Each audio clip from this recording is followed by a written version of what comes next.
with using some different devices to do this. So this is an iPad. So we'll see how that goes. Tried the phone yesterday. It was a little unwieldy. So anyway, so I'm gonna do a little bit of a reading today, and one of the things I was thinking about as I was prepping to do this, actually I was thinking about a lot of things, but one of them was that the difference between, well,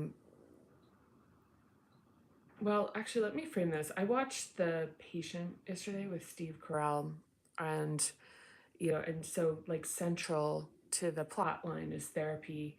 And one of the things that occurred to me just like this morning when I was thinking about it, because it was a really powerful show, really intense, is that the difference between Parinama as a methodology is that it's like, we're kind of going through the different facets of ourselves without necessarily going to the place that has the highest load, and I mean like emotional load. And so so what that means is that there's like room for actually increasing emotional capacity and building in some of the techniques and exercises by kind of like entering into this exploration without having to kind of like get really blown out by something.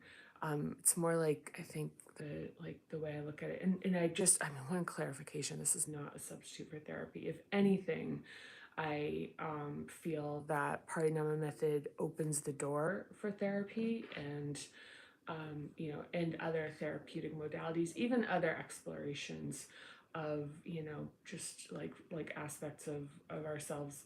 But I was like, as a note, I was thinking, I was like, like in so I mean, just as like to overly emphasize this, is that I think Parinama actually opens the aperture for receptivity for some folks to explore these things, um, rather than the like just kind of, yeah, like just kind of greasing the wheels a little bit as far as the idea of being able to go into a like a therapeutic process for this. So yeah, I don't know, it's kind of a ramble. And one of the reasons I wanted to go on live right now is that it's been a pretty full-on week for me, and part of my commitment with this, which is just about to be like really actualized, is to show up with regularity.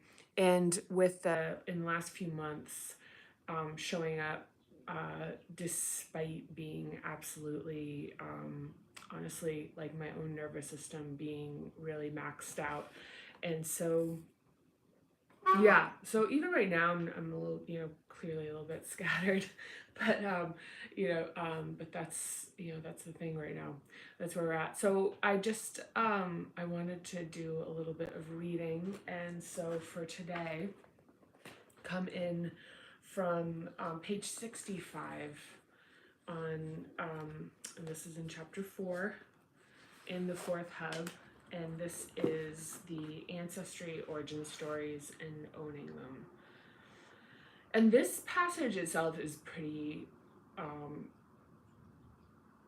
feel like it feels like it's gonna be pretty, like, I don't know, pretty like you can kind of traverse through it. But I find this passage to have a lot of dynamic and depth to it. So I'm gonna jump right in, because I don't think this is, I'm a little in kind of whatever I'm in right now. Okay, so the ancestry origin stories and owning them is: our lives are like a play in which the stage was set before we were born, with characters, circumstances, and an environment in place when we joined the plot. We may envision the drama coming to life when we're born, but we joined a cast of lives that were already in progress, with their lives already shaped by those who came before them.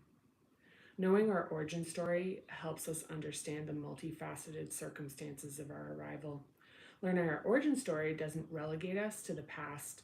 It helps us understand the circumstances and precedent that built who we are right now so we can better know ourselves. We inherit the patterns of our parents and ancestors through genes, traditions, and epigenetics that can incorporate unprocessed traumas of previous generations.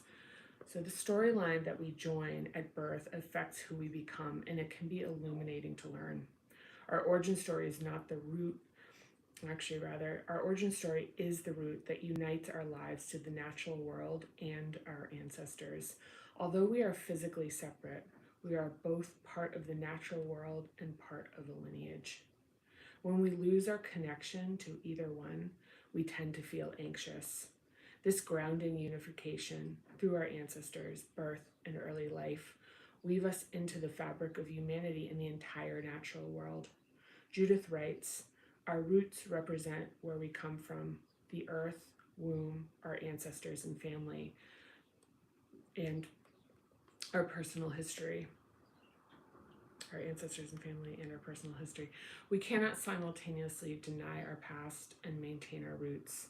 Our origin story provides context for understanding the conditions and circumstances of our birth, the political and cultural climate when we were born, the surrounding family events, the economic and cultural stressors, the critical early incidents, and any difficult occurrences never talked about, such as accidents, deaths, and illnesses. At birth, our parents are like godlike heroes to us. Maturation involves the reconciliation of this view, a right sizing of parents into fellow humans who have a special connection to us that is the blueprint and foundation for all our relationships. So if you want to leave the past in the past, or if you consider your family history and birth story unnecessary, it may indicate that there's something in your subconscious you don't care to resurface. There's no rules for what needs to be done here, and leaving these matters unexplored is a reasonable choice. Still, the memories and even the physical movements of our ancestors are passed down to the behaviors of our primary caregivers. If we did not feel welcomed and wanted at birth, before there is a boundary between us and the world, these feelings are internalized. Without compassionate, conscious awareness, it can feel like living a haunted life with unseen forces shifting our senses of stability and well-being. When we can surface and explore this facet of our identity, we uncover part of the mystery of who we are and have the opportunity to consciously embrace or release the parts we choose. During gestation and birth, feeling unwanted or unsafe creates patterns, reversible, that require nurture and responsiveness in adulthood. Your origin story, specifically as it relates to the first hub, includes your mother's experiences carrying you during pregnancy and the events and circumstances of your birth. Who was present? If possible, ask your parents and family members what they remember about your birth and early months of life. And keep in mind that what you hear will be a mix of fact and revisionist history. So, yeah. So, you